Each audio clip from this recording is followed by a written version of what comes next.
সুপ্রিয় দর্শক, এই ভিডিও যখন রেকর্ড করছি আজ ২৬শে মার্চ মহান স্বাধীনতা দিবস। আজকের দিনে পটুয়াখালীতে এক বীরত্বপূর্ণ ঘটনা ঘটে গেল এবং মুক্তিযোদ্ধাদের আরেকটা প্রতিরোধ ঘটে গেল। পটুয়াখালীতে আগুনের শিখা বীর মুক্তিযোদ্ধাদের সামনেই বঙ্গবন্ধুকে অপমানের দুঃসাহস, জমিয়ত নেতার জিহ্বা টেনে ধরার সময় কি তবে এসেছে? ২৬শে মার্চের পবিত্র দিনে এ কি বেইমানি! ইতিহাসের মহানায়ককে মুছে ফেলার অপচেষ্টা, রাজাকারের বংশধর আস্ফালন। জিয়াউর রহমানকে টেনে এনে বঙ্গবন্ধুকে ছোট করা সেই পুরনো নীল নকশা কি শুরু হয়ে গেল? যে দিনটি আমাদের জাতীয় জীবনের সবচেয়ে গৌরবের, সবচেয়ে পবিত্র দিন, কিন্তু অত্যন্ত পরিতাপের বিষয় হলো এই পবিত্র দিনে পটুয়াখালীর মাটিতে এক ন্যাক্কারজনক ঘটনা ঘটে গেছে। যে জেলা প্রশাসন বীর মুক্তিযোদ্ধাদের সংবর্ধনা দিচ্ছে, সেই মঞ্চে দাঁড়িয়ে ইতিহাসের মহানায়ক জাতির পিতা বঙ্গবন্ধু শেখ মুজিবুর রহমানকে নিয়ে ধৃষ্টতাপূর্ণ মন্তব্য করার দুঃসাহস দেখিয়েছে জমিয়তে উলামায়ে ইসলামের নেতা মাওলানা আব্দুল হক কাউসারী। ভেবে দেখুন, সামনে বসে আছে জাতির শ্রেষ্ঠ সন্তান বীর মুক্তিযোদ্ধারা, আর মঞ্চে দাঁড়িয়ে একজন তথাকথিত নেতা বলছেন ২৫শে মার্চ থেকে ১৬ই ডিসেম্বর পর্যন্ত স্বাধীনতা অর্জনে বঙ্গবন্ধুর কোনো অবদান নেই। এই আস্ফালন কি কেবল এক জমিয়ত নেতার, নাকি সেই পুরনো রাজাকারের প্রেতাত্মাদের আস্ফালন যারা গত ৫০ বছর ধরে বঙ্গবন্ধুকে ইতিহাস থেকে মুছে ফেলার চেষ্টা করেও ব্যর্থ হয়েছে? আজ আমরা এই বেইমানির বিস্তারিত তুলে ধরার চেষ্টা করব, এই বেইমানদের চরিত্র তুলে ধরার চেষ্টা করব। ভিডিওটি শেষ পর্যন্ত দেখুন, কারণ আজ সত্যের শক্তি বনাম মিথ্যার আস্ফালন এক চরম লড়াই চলবে। পটুয়াখালী জেলা শিল্পকলা একাডেমি, জেলা প্রশাসক মোহাম্মদ শহীদ হোসেন চৌধুরী এবং পুলিশ সুপার মোহাম্মদ আবু ইউসুফ সহ প্রশাসনের শীর্ষ কর্মকর্তারা উপস্থিত।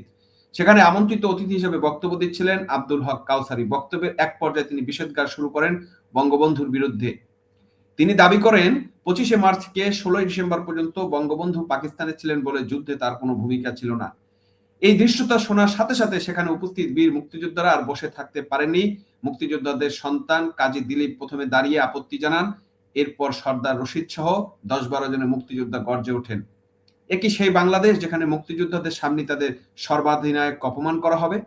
মুক্তিযোদ্ধারা চিৎকার করে বলে দিয়েছেন, বঙ্গবন্ধুকে বাদ দিয়ে বাংলাদেশ ৭ই মার্চের ভাষণ কিংবা ৬৯-এ গণ অভ্যুত্থান ছাড়া কল্পনা করাও পাপ। কাউসারী নামের এই তথাকথিত নেতাকে প্রশাসন থামিয়ে দিলেও তার বিষাক্ত দাঁত তিনি বের করে দিয়েছেন। এটি কেবল একটি বক্তব্য নয়, এটি জাতীয় সার্বভৌমত্বের উপর নগ্ন হামলা।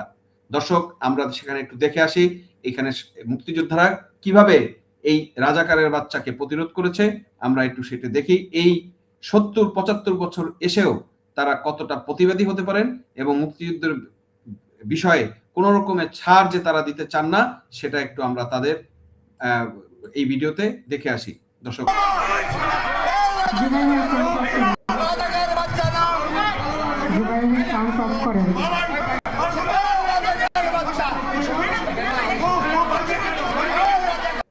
দেখেন দর্শক, তার বক্তব্যে আগুনের মতো ফেটে উঠেছে মুক্তিযোদ্ধারা এবং তারা তাকে রাজাকারের বাচ্চা বলে ডাকছে এবং তাকে স্টেজ থেকে তার বক্তব্য থেকে সরে যাওয়ার জন্য, তাকে এখান থেকে সরে যাওয়ার জন্য বলছে। তারা এতটাই ক্ষুব্ধ যে এখানে কোন রকমই তাদেরকে তার বক্তব্য দেওয়া আর সম্ভব হয়নি। পরবর্তী ঘটনাগুলো আমরা একটু শুনি দর্শক।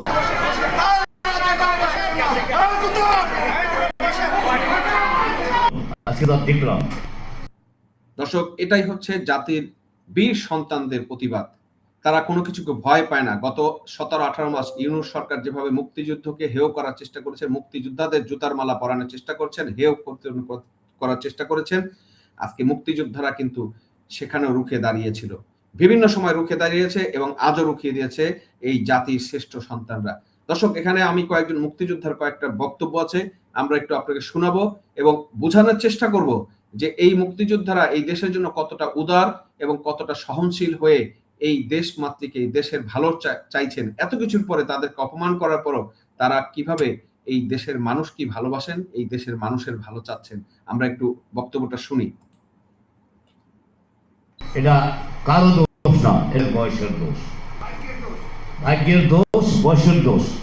৭৮ বছর বেঁচে থাকার অপরাধে আজকে এই দেশের অনেক কিছু আমাদের দেখতে হবে।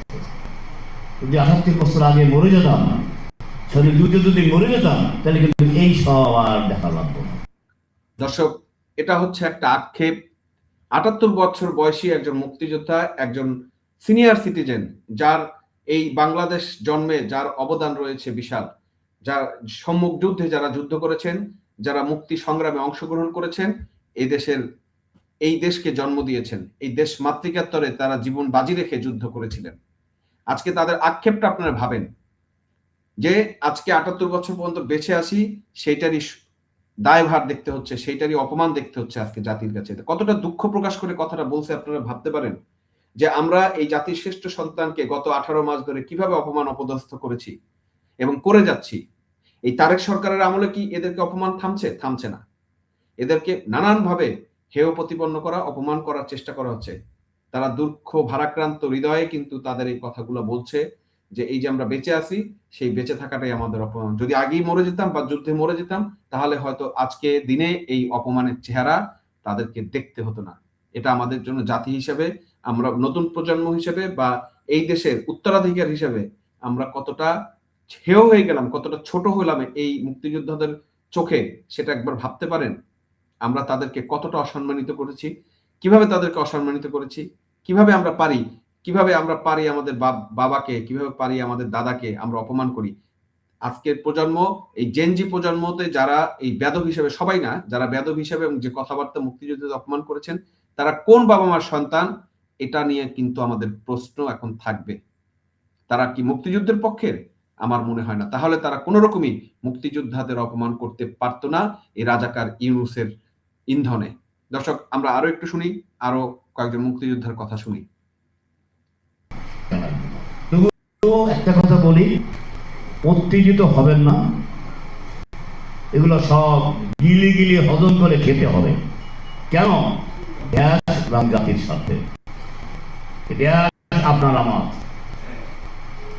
আজকে প্রজন্মের কাছে একটা নিবেদন, তোমরা যে যাই হও, যে অবস্থানেই থাকো, ভুলে গেলে চলবে না আমরা তোমাদেরকে স্বাধীনতা দিয়েছি, আমরা তোমাদেরকে পতাকা দিয়েছি,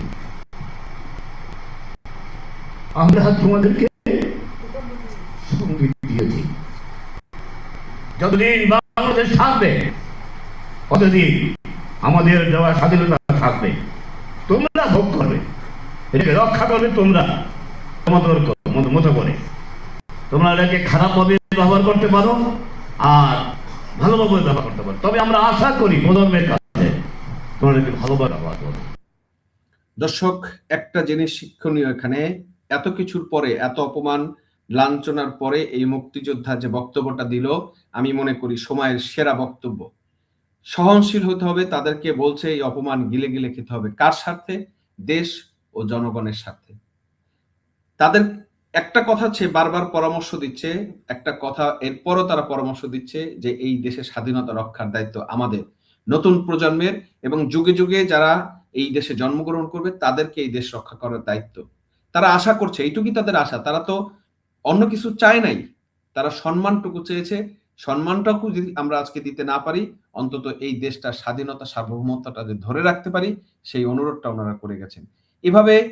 এভাবে এত অপমানের পরে এভাবে যে কথা বলতে পারে, সেই লোকরাই হচ্ছে প্রকৃত দেশপ্রেমিক, প্রকৃত মুক্তিযোদ্ধা, যাদের হাত ধরেই, যে সূর্য সন্তানদের হাত ধরেই এই বাংলাদেশটা স্বাধীন হয়েছে, আমরা একটা মানচিত্র পেয়েছি। দর্শক, অত্যন্ত দুঃখ ভারাক্রান্ত হৃদয় নিয়ে কথা বলতে হয় যে আমরা যাই করি, রাজনৈতিক মতভেদ আমাদের থাকতে পারে, কিন্তু দেশের সূর্য সন্তান, যাদের মাধ্যমে আমরা স্বাধীনতা অর্জন করেছি, যাদের মাধ্যমে আমরা একটা পতাকা পেয়েছি, যাদের মাধ্যমে আমরা একটা মানচিত্র পেয়েছি, তাদেরকে আমরা কিভাবে অপমান করি। এবং আজকে রাজাকার ইউনূসের আন্ডারে জামাত, এনসিপি, ইনকিলাব মঞ্চ যারা এই মুক্তিযোদ্ধাদের অপমান করেছে, তাদের বিচার এই বাংলার মাটিতে কিন্তু আমরা করব, আজকে হোক আর কালকে হোক। এদেরকে আমরা ছাড় কিন্তু দিব না, বিচার কিন্তু এদের করবই। আমাদের পূর্বপুরুষরা আমাদের যে রাষ্ট্র দিয়েছে, তারা আজকে অপমান সহ্য করেছে, সে অপমানের শোধ আমরা নিব, এটা আমাদের দীপ্ত শপথ। সেটা সময় আসলেই ইনশাল্লাহ একদিন আসবে এই বিচার করার জন্য। আমরা এদের কথাগুলো আর একটু শুনি। এটা আমাদের ভাষা। আমরা মুক্তিযোদ্ধা বললেই আমাদের মধ্যে একটু অন্যরকম একটা চিন্তা আসে যে আমরা দেশ স্বাধীন করেছি। আমরা যুদ্ধে যারা সরাসরি অংশগ্রহণ করেছি। আমি মনে করি এছাড়াও অনেক এদেশের জনগণ তারাও আমাদের সাথে সহযোগিতা করেছেন এবং তাদেরকেও আমি মুক্তিযোদ্ধা হিসাবে আমি মনে করি। আমার মুক্তিযোদ্ধা ছিল, সে মুক্তিযোদ্ধা না, সে রাজাকার, এই কথাও তো শুনেছি। তারপর কিন্তু আমরা চুপ করেছিলাম, হজম করেছি। এমন কথা বললে এমন কিছু হয় না, কাউকে খাটো করা উচিত না। যার যা অবদান আছে তাকে দিতে হবে। এই যে আমার বোন, আজকে একসাথে আমরা বড় হয়েছি, সে মুক্তিযুদ্ধ। আমরা ট্রেনিং দিয়েছি জুবলি স্কুলে, ট্রেনিং দিয়েছি আমরা আদালতের মাঠে, মেজর। আমি কালকে বলেছি, ওইটা রিপিট না করলাম, যে আমি যখন বক্সনগর দিয়া ওই গাংলায় জিয়াউর রহমান এবং মেজর দলি এক, সেখানে তো আমাকে ration card, free pass, theatre. দর্শক, এই লাস্ট বক্তব্যটা যেটা দিয়েছেন, উনি পটুয়াখালী বিএনপির সভাপতি স্নেহাংশু শেখ হালদার, কুটি সরকার, আমরা কুটি সরকার বলেই তাকে চিনি। উনি যে বক্তব্যটা দিয়েছেন, আমি আই অ্যাপ্রিসিয়েট করি যে ওনার বক্তব্যটা আমার কাছে খুবই গ্রহণযোগ্য মনে হয়েছে। জিয়াউর রহমানকে এই কথাটাও বলা যাবে না যিনি রাজাকার ছিলেন। হ্যাঁ, তার অনেক কর্মকাণ্ড বিতর্কিত ছিল। উনি বাংলাদেশে রাজাকারকে পুনঃপ্রতিষ্ঠিত করেছে, সেটা একটা রাজনৈতিক কারণে করেছে। উনি যখন দল গঠন করেছে এবং ওনার সাপোর্টের জন্য উনি রাজাকারদের বেছে নিয়েছেন, যেটা উনি না করলেও পারতেন। উনি যেহেতু একজন মুক্তিযোদ্ধা, একজন সেক্টর কমান্ডার এবং বঙ্গবন্ধুর পক্ষে স্বাধীনতার ঘোষণা পাঠ করেছেন, ওনার একটা অবদান অবশ্যই রয়েছে। সেই অবদানকে আমাদেরকে স্বীকার করতে হবে। পাশাপাশি আপনি যদি বলতে চান যে জিয়াউর রহমানই স্বাধীনতার ঘোষক ডাইরেক্ট, সেটাও কিন্তু যুক্তিযুক্ত না। তাহলে যে সত্যটা আমাদের বাস্তব, যে সত্যটা উচিত, কারণ মুক্তিযুদ্ধের সর্বাধিনায়ক ছিল বঙ্গবন্ধু, মুক্তিযুদ্ধের সর্বাধিনায়ক ছিল বঙ্গবন্ধু এবং টোটাল যুদ্ধের যে কমান্ডার বা সেনাপ্রধান, যেটি বলি সেনাপতি বলি, প্রধান সেনাপতি ছিল এজিএম ওসমানী। এটা একটা চেইন অফ কমান্ড। এখন আপনি যে সর্বাধিনায়ক, আজকে তারেক রহমান সরকারের যে কাজ, সেই কাজের অবদান ব্যর্থতা কিন্তু তারেক রহমানের সরকারের উপরেই যাবে। সেরকম ভাবে উনি যখন প্রধান ছিলেন, ওনার আন্ডারে যেটা হয়েছে সেটা ওনারই ক্রেডিট যাবে। ওনার 7 মার্চ বাস্তবতাকে আমরা কিভাবে আমরা তর্ক করি। উনি 7 মার্চের ভাষণ, 69 গণ অভ্যুত্থান, 6 দফা, সমস্ত কিছু কি এক সুতায় যদি আপনি ডটে ডটে ফেলান, তাহলে কি বঙ্গবন্ধুর অবদানকে আপনি কোন রকম অস্বীকার করতে পারেন? হ্যাঁ, হতে পারে বঙ্গবন্ধু যখন রাষ্ট্র ক্ষমতায় এসেছেন, যখন প্রধানমন্ত্রী হয়েছেন, রাষ্ট্রপতি হয়েছেন, সেখানে তার রাষ্ট্র শাসনে তার ব্যত্যয় থাকতে পারে, সেই রাষ্ট্র শাসনে তার ভুল থাকতে পারে, তার অন্যায় থাকতে পারে। কিন্তু যেটা উনি সৃষ্টি দিয়েছেন, আমি আপনাকে একটা কথা বলি, যদি আমি মনে করি একজন মা একটা সন্তান জন্ম দিয়েছে একজন বাবার ওরসজাত হয়ে, সেই বাবা যদি কোনো অন্যায় করে, সেই বাবা যদি জীবনে কোনো পাপ করে, কোনো অন্যায় করে, সে আরো 2-1টা বিয়ে করে, আরো 2-1টা অন্যায় করে, মানে খুনি হয়, র্যাপিস্ট হয়, তাহলে ওই সন্তান কি বাবাকে বায়োলজিক্যালি অস্বীকার করতে পারবে? পারবে না। তাহলে একটা জিনিস বুঝতে হবে যে বাংলাদেশটাকে জন্ম দেওয়ার পিছনে যার অবদান, তার অবদানকে, বঙ্গবন্ধুর যে অবদান, সেই অবদানটাকে স্বীকার করতে হবে। জিয়াউর রহমানের যে অবদান, সেই অবদানটাকে স্বীকার করতে হবে। আপনাকে যে জন্ম দিছে, সেই জন্মদাতা পিতাকে অস্বীকার করা যায় না, সেই বায়োলজিক্যাল পিতাকে অস্বীকার করা যায় না। পালক বাবা অনেকেই হতে পারে, কিন্তু বায়োলজিক্যাল বাবা কিন্তু একজনই হয়। এটা আমাদেরকে মনে রাখতে হবে।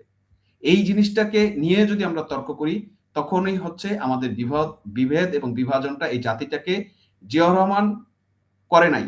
জিয়াউর রহমান এই বিভাজনটা করে নাই, কিন্তু জিয়াউর রহমান যেটা করেছে, বাংলাদেশে জামাত ইসলামী এই রাজাকারদের, যাদেরকে বিচারের 1973 সালের আইনের বিচারে আওতায় ছিল, তাদেরকে বাংলাদেশে এসে রাজনীতি করার সুযোগ দিয়েছে। কিন্তু এই বিভাজন এবং এই যে বঙ্গবন্ধু কিনা জিয়াউর রহমান, এই স্বাধীনতার ঘোষণা, এই জিনিসটা নিয়ে বিতর্ক কিন্তু 91 পরে খালেদা জিয়ার আমল থেকে শুরু হয়েছে এবং তখন থেকে কিন্তু এই বিতর্কটা আস্তে আস্তে বিস্তার লাভ করেছে। এই বিতর্কটা বিএনপি ক্ষমতায় যদি 91 সালে না আসতো, তাহলে এই বিতর্কটা বাংলাদেশের মাটিতে আদৌ হতো কিনা আমরা জানি না। কারণ তখন বিএনপি ক্ষমতায় যাওয়ার পরে এই খালেদা জিয়া তার জন্মদিন পালন করা শুরু করেছে 15ই আগস্ট। সে বঙ্গবন্ধুকে বিভিন্নভাবে বিতর্কিত করার চেষ্টা করেছে বিভিন্ন সময়, এবং সেটা তারা করেছে। আমরা জানি যে 91 সালের নির্বাচনে পাকিস্তান তাদেরকে প্রায় 200 কোটি টাকা দিয়েছিল নির্বাচনে জয়লাভ করার জন্য, এবং এই পাকিস্তানের প্রেসক্রিপশন এই কাজগুলো বিএনপি করেছে বলে আমরা মনে করি। এবং আজকে বাংলাদেশের স্বাধীনতার জন্ম নিয়ে যে বিভ্রান্তি, সেই বিভ্রান্তির অন্যতম পিছনে এই বিএনপির ভূমিকা। আমি মনে করি বিএনপিকেই এটা শেষ করতে হবে, সত্য স্বীকার করতে হবে, একটা জায়গায় আসতে হবে। বঙ্গবন্ধুকে বঙ্গবন্ধুর জায়গা দিতে হবে, জিয়াউর রহমানকে জিয়াউর রহমানের জায়গা দিতে হবে। দর্শক, আজকে এই মুক্তিযোদ্ধাদের বক্তব্য এবং তাদের এই প্রতিরোধ আমাদেরকে আবারও গর্বিত করেছে। আমরা তাদের এই মুক্তিযোদ্ধাদের নিয়ে গর্বিত এবং আমরা সম্মানিত। তাদের সাহস এবং তাদের এই বক্তব্য, তাদের এই ভাষা, তাদের দিক নির্দেশনা আমাদের জাতির বা আমাদের পরবর্তী জীবনের পাথে হয়ে থাকবে বলে আমরা মনে করি। দর্শক, এখানে যে ঘটনাগুলো আপনারা দেখেন, আব্দুল হক কাউসারী সাহেব বলেছিলেন বঙ্গবন্ধু পাকিস্তানে ছিলেন বলে তার অবদান নেই। আরে মূর্খ, আপনি কি জানেন না 1971 সালে বাংলার প্রতিটি ঘরে ঘরে যে যুদ্ধের দামামা বেঁধেছিল তার নাম ছিল শেখ মুজিব। পাকিস্তানের কারাগারে বন্দী থেকেও তিনি ছিলেন আমাদের সশস্ত্র সংগ্রামের প্রধান সেনাপতি। মুজিবনগর সরকার গঠিত হয়েছিল তার নামে। পুরো বিশ্ব যখন বাংলাদেশ কথা বলছে তখন তারা মুজিবের নামের প্রতিধ্বনি শুনেছে। কাউসারী সাহেবের মতো রাজাকারের বংশধররা আজ জিয়াউর রহমানকে টেনে এনে বঙ্গবন্ধুকে ছোট করতে চায়। জিয়াউর রহমান ছিলেন বঙ্গবন্ধুর নির্দেশ পালনকারী একজন সেক্টর কমান্ডার, অথচ কাউসারী বলেছেন মূল ভূমিকা ছিল জিয়ার আর ওসমানীর।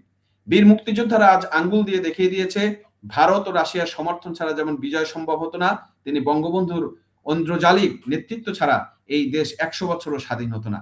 ভাসানী থেকে শুরু করে সবার অবদান আছে, কিন্তু সূর্যকে ঢেকে দিয়ে যেমন প্রদীপের আলো দেখা যায় না, তিনি বঙ্গবন্ধুকে বাদ দিয়ে বাংলাদেশ হয় না। বঙ্গবন্ধুকে মুছে ফেলার চেষ্টা কি আজ নতুন? না, গত 50 বছর ধরে, 75-এর পর থেকে গত 50 বছর ধরে জামাত, বিএনপি, ফ্রিডম পার্টি সহ কত রাজাকারের দল চেষ্টা করেছে তাকে মুছে ফেলার জন্য। 1975 সালের 15ই আগস্টে বঙ্গবন্ধুকে সপরিবার হত্যার পর তারা ভেবেছিল নাম মুছে যাবে, কিন্তু তারা জানে না মৃত মুজিবের চেয়ে জীবিত মুজিবের চেয়ে মৃত মুজিব আজ অনেক শক্তিশালী। 2026 সালে যখন এই রাজাকারের বাচ্চারা বঙ্গবন্ধুকে মুছে ফেলার চেষ্টা করছে, তারা আসলে ইতিহাসের আস্তাকুঁড়ে নিক্ষিপ্ত হয়েছে। এই স্টেজে যেমন তাকে নিক্ষিপ্ত করা হয়েছে আস্তাকুঁড়ে, তেমনি তারা যারাই বঙ্গবন্ধুকে খাটো করার চেষ্টা করবে তারা ইতিহাসের আস্তাকুঁড়ে নিক্ষিপ্ত হবে। দর্শক, আপনারা যারা যতবার বঙ্গবন্ধুকে অপমান করবেন, আপনারা এই রাজাকারদেরকে বলছি আমরা, আপনারা যতবার এই বঙ্গবন্ধুকে অপমান করবেন, বাংলার মাটি ততবার গর্জে উঠবে। পটুয়াখালীর মুক্তিযোদ্ধারা প্রমাণ করে দিয়েছে রাজাকারের আস্ফলন সহ্য করার দিন শেষ। শেখ মুজিবুর রহমান কোনো দল বা গোষ্ঠীর সম্পত্তি নয়, তিনি এই রাষ্ট্রের স্থপতি। তাকে অস্বীকার করা মানে হচ্ছে নিজের জন্ম পরিচয়কে অস্বীকার করা। কাউসারী সাহেবরা পাকিস্তান প্রেম ছাড়তে পারেনি বলেই আজ জিয়ার নাম ভাঙিয়ে বঙ্গবন্ধুকে অস্বীকার করার চেষ্টা এবং দুঃসাহস দেখান। সবচেয়ে বড় কথা হচ্ছে দর্শক, এখানে একটা কথা, জিয়া এবং বঙ্গবন্ধু যেহেতু দুজনই মুক্তিযুদ্ধের পক্ষে, দেখেন রাজাকারেরা এই দুজনের ভিতরে একটা দ্বন্দ্ব তৈরি করে দিছে, যা আমাদের সমাজকে, আমাদের জাতিকে বিভক্ত করে দিছে। দুইজন দেশপ্রেমিক, একজন মুক্তিযোদ্ধার নেতৃত্বকারী, একজন বঙ্গবন্ধুর পক্ষে স্বাধীনতা ঘোষণাকারী। ঠিক এদের দুইজনকে দুই মেরুতে দাঁড় করে দিয়ে আমাদেরকে মুক্তিযুদ্ধের পক্ষের গ্রুপটাকে বিভাজন করে ফেলছে। বিভাজন করে ফায়দা নিচ্ছে তারা।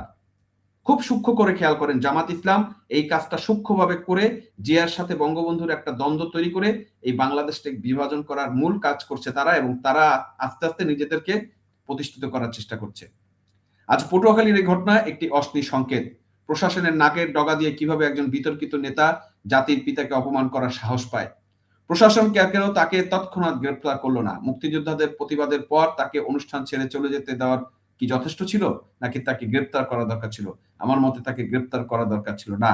এ ধরনের অপশক্তির বিরুদ্ধে রাষ্ট্রীয়ভাবে কঠোর ব্যবস্থা নিতে হবে। কাজী দিলীপ অত্যন্ত চমৎকার দাবি তুলেছেন, রাষ্ট্রীয়ভাবে একটি নিরপেক্ষ বোর্ড গঠন করে মুক্তিযুদ্ধের সঠিক ইতিহাস সবার সামনে তুলে ধরা প্রয়োজন, যাতে কোনো কাউসারি কিংবা কোনো দল বল বেঈমান ইতিহাসের বিকৃত করতে না পারে। বঙ্গবন্ধুর প্রতি সম্মান অক্ষুণ্ণ রাখা প্রতিটি নাগরিকের সাংবিধানিক দায়িত্ব। মনে রাখবেন, বঙ্গবন্ধুকে যারা অপমান করছে, ইতিহাস তাদের কোনোদিন ক্ষমা করেনি এবং করবে না। দর্শক, পরিশেষে একটা কথাই বলতে চাই, বঙ্গবন্ধু তেমনই একজন পাহাড় যাকে সরানোর সাধ্য কোনো ক্ষুদ্র কীটের নেই। পটুয়াখালীর বীর মুক্তিযোদ্ধাদের স্যালুট জানাই তাদের অসীম সাহসের জন্য। আপনাদের এই প্রতিবাদী প্রমাণ করে বাংলাদেশ পথ হারায়নি। রাজাকারের বাচ্চারা যতবারই বিস্মৃতিকার করবে, মুজিব ততবারই কোটি কোটি বাঙালি হৃদয়ে বহুগুণ শক্তি নিয়ে ফিরে আসবে। এবং এই ফিরে আসা বারবারই যখনই ফিরে আসবে, যখনই বাংলাদেশ বিপদে পড়বে, যখনই মুজিবকে ছোট করার চেষ্টা করবে, তখনই সে আরো শতগুণ শক্তি নিয়ে ফিরে আসবে। এটাই হচ্ছে মুজিব, এটাই হচ্ছে মুজিবের অবদান, এটাই হচ্ছে বঙ্গবন্ধুর এই বাংলার প্রতি তার অবদান। দর্শক, আপনারা কি মনে করেন এই কাউসারি নামের নেতাদের বিরুদ্ধে কি দেশদ্রোহিতার মামলা হওয়া উচিত নয়? মুক্তিযোদ্ধাদের সামনে বঙ্গবন্ধুকে অপমান করার বিচার কি রাজপথই হবে? আপনার মন্তব্য আমাদেরকে জানাবেন কমেন্ট বক্সে। ভিডিওটি শেয়ার করে সারা বিশ্বে ছড়িয়ে দিন যাতে এই ষড়যন্ত্রের জাল ছিঁড়ে ফেলা যায়। সজাগ থাকুন, নিজের ইতিহাস রক্ষা করুন।